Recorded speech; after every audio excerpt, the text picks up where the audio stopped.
Re-bienvenue aux capsules sensuelles. Depuis mon retour, je vous cacherai pas que la boîte courriel ne dérougit pas.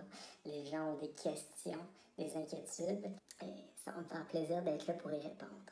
Alors, l'une des questions qui revient majoritairement, et ce sera le thème de la capsule d'aujourd'hui, on me demande: Jésus, comment je fais pour trouver le bon pain de savon qui me va à merveille, qui me colle à la peau? Alors aujourd'hui, on va s'affairer à répondre à cette question-là. On est à une époque où on est bombardé de pain de savon. Ça devient un petit peu difficile des fois de se démêler dans tout ça. Je serai là pour vous aujourd'hui.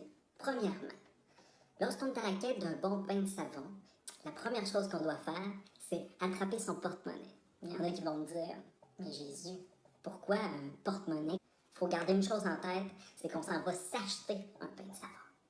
Donc, de là l'importance d'avoir un petit peu de sous avec soi. Et une fois qu'on a notre argent en poche, on se rend vers l'épicerie. L'épicerie de notre choix. À ce moment-là, il n'y a pas de problème. Une fois qu'on a bien ciblé l'allée des savons, on se présente avec notre chariot. Ce que je conseille souvent lors du premier achat, c'est de prendre son chariot, puis de le laisser au centre de l'allée afin de se concentrer sur les étagères de savon. Alors là, on fait face à une vaste gamme de produits en tout genre, différentes marques, différentes saveurs, différentes textures, différentes consistances, différentes grosseurs. N'ayons pas peur, Jésus est là à la quête du bon pain. Alors là, on fait face à l'étagère comme ça, devant tous ces choix.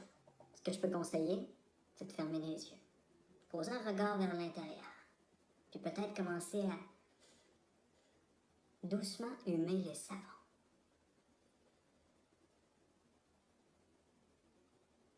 Parfois, le petit carton va offrir une barrière entre la narine et notre odorat. C'est quelque chose de tout à fait normal. Alors, pour les plus téméraires, ce que je peux conseiller à ce moment-là, bien sûr, ça va être de regarder autour s'il y a quelqu'un qui regarde, mais c'est peut-être d'ouvrir une boîte de savon. Comme ça, à l'aveuglette.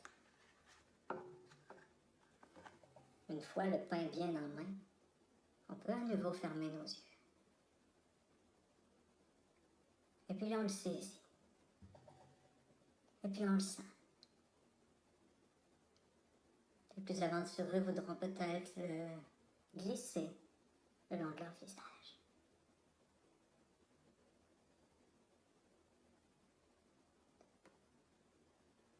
C'est au terme de cette expérience sensorielle que parfois, ça va cliquer avec un pain plus qu'un autre.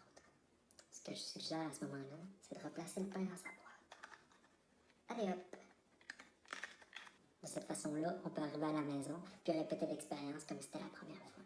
Alors, n'y a-t-il pas plus sensuel qu'une douce peau de personne sous un pain de savon fraîchement choisi? Je vous laisse réfléchir à ça, puis j'ai envie de vous souhaiter un bon magasinage de savon. Prenez le temps d'y aller, de dire aux gens qu'on aime: hey, je vais juste aller me chercher un pain de savon. Ça a l'air de rien comme ça, mais c'est le genre de geste qui peut faire toute la différence. N'ayons pas peur de se traiter aux petits oignons. Goûtons, saisissons, savourons l'instant. Je vous souhaite là-dessus une bonne journée. S'abonnez-vous bien et on se revoit bientôt. C'était Jésus sensuel. Allez, bis bis.